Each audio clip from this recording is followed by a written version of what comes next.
योगदान को कहीं भी नहीं लिया जाता है, परंतु अधिकतर कृषि कार्य महिलाएं ही करती हैं। इसी कड़ी में कृषि विभाग द्वारा कृषि में महिलाओं की भागीदारी नामक स्कीमें चलाई गई, जिसमें गांव स्तर पर कृषक महिला समूहों का गठन किया गया। उन्हें विभाग द्वारा समय समय पर कृषि संबंधी जानकारी व कृषि प्रशिक्षण करवाए गए। आज हम बात करेंगे विकास खंड सुजानपुर के रोमलाना गांव के समूह की, जो कि वर्ष 2013-14 में आत्मा कार्यक्रम के अंतर्गत गठित किया गया है। कृषि विभाग द्वारा उनकी आर्थिकी को बढ़ाने के लिए कई प्रकार की स्कीमें चलाई जा रही हैं। उसमें सबसे महत्वपूर्ण जो योजना है वो आत्मा प्रोग्राम है। उसमें कई प्रकार की स्कीमें जो हैं वो विकासखंड सुजानपुर में चलाई गई हैं, जैसे डेमोस्ट्रेशंस, जिसमें प्रदर्शन प्लाट किसानों के खेतों में लगाए जा रहे हैं। किसानों को कृषि विभाग द्वारा आत्मा कार्यक्रम के अंतर्गत एक दिन का कृषि प्रशिक्षण शिविर, ट्रेनिंग प्रोग्राम्स, कृषि भ्रमण व किसान मेला और किसान गोष्ठी विकासखंड व गांव स्तर पर आयोजित की जा रही है।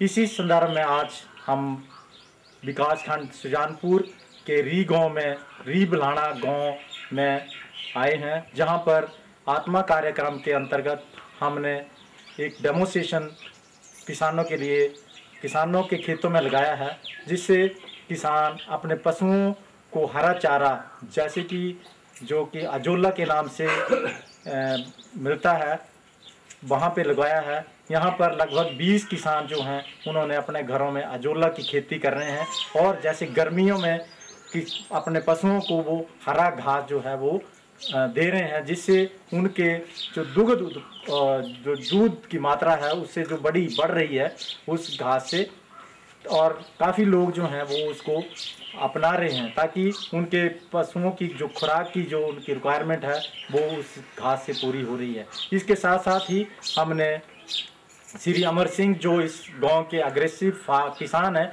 उनके खेतों में एक डेमोस्ट्रेशन, जो जैसे हमने अदरक की खेती करने के लिए भी लोगों को बहुत प्रोत्साहन दिया है, जिसमें हम 4000 रुपये का डेमोस्ट्रेशन फ्री ऑफ कॉस्ट जो है वो किसानों को दे रहे हैं। क्योंकि इस गांव में सबसे ज़्यादा जो प्रॉब्लम्स हैं, जैसे आवारा पशुओं की प्रॉब्लम है या जैसे बंदरों की प्रॉब्लम है, तो वो अब ज़्यादा आड़े आ रही है। तो उसको रखने के लिए हम आत्मा जो हमारी स्कीम है उसके अंतर्गत हम किसानों को प्रोत्साहित कर रहे हैं कि आप दूसरी जो हमारी आधुनिक खेती है, जैसे गेहूं या मक्का को छोड़ करके फसलों का जो हमारी सब्जी उत्पादन है उसकी तरफ जाओ, या जैसे अदरक है, हमारी जो हल्दी है उसका उत्पादन करो। उसमें हम किसानों को 4000 रुपये का डेमोस्ट्रेशन जो है फ्री ऑफ कॉस्ट जो है वो आत्मा कार्यक्रम के अंतर्गत उन किसानों को दे रहे हैं। और किसान जो हैं उनसे मैं यहाँ पे एक दिन का कृषि प्रशिक्षण शिविर जो है वो हम इसी गांव में लगाया हमने पहले, और काफ़ी जो हमारे किसान हैं वो हमारे एक विकास खंड में आ रहे हैं और आत्मा कार्यक्रम की जो स्कीमें हैं उसका भरपूर फ़ायदा जो है वो ले रहे हैं। जैसे फिशरी उत्पादन का एक बहुत बढ़िया प्रोग्राम जो है वो सुजानपुर विकास खंड में चलाया जा रहा है। उसमें जो एक ग्रुप है उसके लिए हम 20,000 रुपये का इनाम जो है वो उन ग्रुप के किसानों को दे रहे हैं, ताकि अन्य किसान जो हैं जो कृषि को एक स्वरोजगार के रूप में अपनाएं और जो हमारी आत्मा जो स्कीम है इसका भरपूर लाभ जो है वो उठाएं।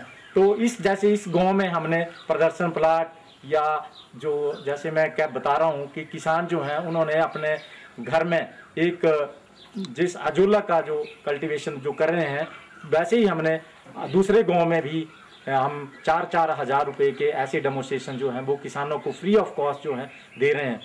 सबसे खुशी वाली बात जो है, सब हर एक खेत में पानी लगा हुआ है और कृषि विभाग हम आत्मा जो हुआ है वो हमारे को टाइम के मुताबिक हर फैसिलिटी, जिस तरह बीज है, सब्जियों के है या गेहूं का है, खाद फ्री ऑफ कॉस्ट हमारे को देते रहते हैं। Time to time. जिस तरह अब इस टाइम इन्होंने हमारे को अदरक की दिया हुआ है, जो हम इस बारी अदरक की बिजाई कर रखी है। और उसके बाद 16 हमारे को इन्होंने अजोला के खड्डे दिए हुए हैं, जो कि 16 फैमिलियाँ जुड़ी हुई हैं, जिसमें सबसे ज़्यादा जनानियाँ काम कर रही हैं।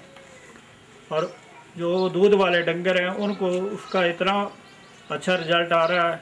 एक तो उसका दूध में बढ़ोतरी हो रही है, और पशुओं को जिस तरह गर्मियों में हरे चारे की कमी रहती है वो पूरी हो रही है, और दूध की फैंट बढ़ रही है। तो कृषि विभाग जितनी इस गांव में हेल्प कर रहा है वो शायद ही, और लोग भी कृषि विभाग से इस तरह जुड़े हुए हैं कि जब भी हमारे को कोई ज़रूरत पड़ती है तो हम इनको बोल के यहाँ 2-4 महीनों के बाद कैंप करा लेते हैं, या जो भी हमारे को प्रॉब्लम आती है हम फ़ोन पे बात करके इनसे पूरी सलाह ले लेते हैं।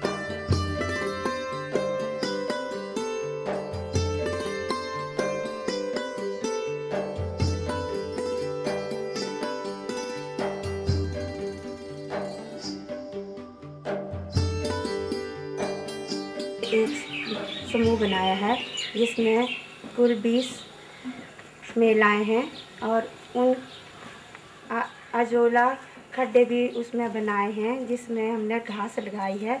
और घास से हमारी भैंस का दूध और भैंसों की सेहत बहुत अच्छी चल रही है। इससे हमें बहुत फ़ायदा हो रहा है। और जो स्कीमें हमने आत्मा विभाग से मिली हैं उनसे भी हमें बहुत फ़ायदा हो रहा है, जैसे कि भिंडी के बीज, फिर वो करेले के बीज, लौकी के बीज हम बोते हैं, तो उनसे भी हमें बहुत फ़ायदा मिलता है। इससे हम बहुत खुश हैं। कृषि विभाग के अंतर्गत आत्मा से जो भी स्कीमें हमें मिली हैं उनका हमें अधिकतम लाभ हुआ है। जैसे कि ये अजोला घास मेला है, उसमें 20 महिलाओं का ग्रुप है, उसमें हम सभी महिलाएं मिलकर काम कर रही हैं। जैसे दूध की बढ़ोतरी, पशुओं की सेहत, अथवा काफ़ी दूध में बढ़ोतरी हो रही है, और सभी महिलाएं हम मिलकर काम करती हैं। समय के अनुसार जो भी स्कीम आती है उस स्कीम में हम मिलजुल के काम करती हैं। जैसे आम का मुरब्बा, चटनी वगैरह सभी महिलाएं मिलकर काम करती हैं और उसका फ़ायदा उठाती हैं। इसके अतिरिक्त जो बीज वगैरह मिलते हैं हमें, मुफ्त में बीज मिलते हैं, उनकी भी सभी महिलाएं मिलकर बिजाई करती हैं और अपने घर घर में सब्जी का उत्पादन करती हैं। आत्मा प्रोजेक्ट के तहत मेरे को 4000 रुपये के पौधे दिए थे, और 4000 रुपये मेरे को फ्री ऑफ कॉस्ट दिए थे उन्होंने। तो उसके तहत हम रेशम के कीट पालन करते हैं, तो हमें उन पौधों से पत्ता तोड़ने के लिए और वो रेशम का कीट पालने के लिए काफ़ी मदद मिलती है। तो सेरिकल्चर विभाग से हमें नर्सरी की ट्रेनिंग भी दी गई थी, तो उसके तहत भी मैं नर्सरी लगाती हूँ। तो साल में मैं कम से कम 1 लाख रुपए का कमा लेती हूँ। अपने खेतों में कम से कम हम 30-35 हज़ार पौधे लगा लेते हैं। वो पौधे हम सेरिकल्चर विभाग वालों को बेच देते हैं, कुछ एग्रीकल्चर विभाग वाले ले लेते हैं हमसे। इस विभाग द्वारा जो भी हमें समय समय पर बीज उपलब्ध करवाए जाते हैं, और 20 महिलाएं जो अपने गांव में मिलकर काम करती हैं, और ये महिलाएं अपने घर में सेवइयाँ, सीरा और जैसे स्वेटर बुनना और अचार चटनी वगैरह इकट्ठे मिलकर बनाती हैं। फिर ये जो सामान तैयार हो जाता है उनको दुकानों में जाके बेचती हैं, और इसमें महिलाओं को काफ़ी प्रॉफिट होता है। और ये विभाग जो है हमें बीज भी उपलब्ध करवाता है और हमें फसलों के बारे में पूरी जानकारी देता है कि समय समय पर किस तरह जो फसलों में बीमारी पड़ती है उसके बारे में भी हमें दवाइयों की छिड़काव के बारे में बताते हैं, और विभाग द्वारा उपलब्ध भी करवाई जाती हैं हमें दवाइयाँ, और बीज भी उपलब्ध करवाए जाते हैं। 5-4 साल पहले हमें इस संतरे के पौधे मिले थे, और संतरा मौसमी के भी पौधे उपलब्ध करवाए गए थे, तो उनमें भी हमें काफ़ी फ़ायदा हुआ था। कम से कम एक घर में सभी महिलाओं ने कम से कम 75 पौधे जो लगाए हुए थे, तो इसमें भी हमें काफ़ी फ़ायदा हुआ। आज वो पौधे जो वो अपने पूरी तरह फल देने शुरू हो गए हैं, तो उसमें भी काफ़ी फ़ायदा हुआ है। और जो विभाग द्वारा जो हमें अजोला घास उपलब्ध करवाई गई, तो सभी महिलाओं ने अपने अपने घर में खड्डे बनाए हुए हैं और दुधारू पशुओं को खिला रहे हैं। कृषि विभाग द्वारा जो हमें इसमें पर अनेक स्कीमें दी जाती हैं, उसमें जो आत्मा है उसके अंतर्गत हम 20 महिलाएं जो इकट्ठे होकर हम काम करती हैं। हमने जो है वो अपने खेतों में 20 खड्डे बना रखे हैं, जिसमें हमने अजोला घास लगा रखी है।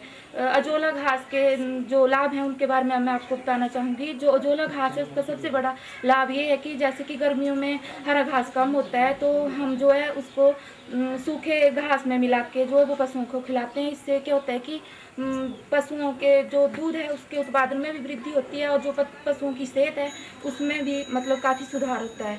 और आत्मा के अंतर्गत जो है वो हमें अनेक प्रकार के और भी स्कीमें दी जाती हैं, जैसे कि भिंडी के बीज, फिर करेले के बीज, अदरक और हल्दी। उसमें जो है हम मतलब एक सभी महिलाएं जो एक प्लाट में इकट्ठे होकर इनकी बिजाई करते हैं और उससे जो भी लाभ होते हैं वो हम सभी महिलाएं उसका जो है वो भरपूर फ़ायदा उठाती हैं। हमारे जो पशुपालक हैं उनके लिए हमने एक स्पेशल घास जो कि हाइड्रोपोनिक है, इसको अजोला की प्रोडक्शन की जाती है, जो कि एक रिच इन प्रोटीन में बहुत ही ज़्यादा रिच है। और ये पशुओं के लिए एक बहुत अच्छा आहार है, जिसमें पशुओं की सेहत और उसमें दूध में वृद्धि होती है। अजोला को पानी में इस तरह जैसे बताया गया है, इसको पानी में इसका बीज डाला जाता है और ये अपने आप बढ़ता रहता है। जिस तरह से फिर इसको एक निश्चित मात्रा में पशुओं को चारे के साथ मिला के भी खिलाया जा सकता है। इसको सुखा के एक कंसनट्रेट, जिस तरह पशु आहार जैसे कंसनट्रेट हम देते हैं, उस तरह सुखा के भी रखा जा सकता है। और अपने पशुओं को लीन पीरियड में जब अजोला की कल्टीवेशन या अजोला की प्रोडक्शन कम हो जाती है, उस वक्त सूखा हुआ अजोला भी पशुओं को प्रयोग में लाया जा सकता है। इससे इसमें जो प्रोटीन है उससे पशुओं की जो स्वास्थ्य है उसको वो अच्छा रहता है। और इसके साथ साथ दूध में बढ़ोतरी होती है और दूध की क्वालिटी और क्वांटिटी भी बढ़ती है, जिससे कि किसान को बहुत अच्छा लाभ मिलता है।